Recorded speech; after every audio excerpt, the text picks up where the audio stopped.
Alamdanga bus terminal, ওখান থেকে bike কিনা 150 সিসি পালসার। এইটা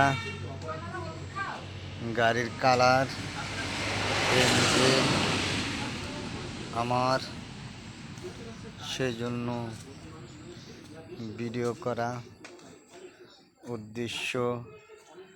আমার গাড়িটা আমি কিনেছি, এইটার জন্য ভিডিও করা।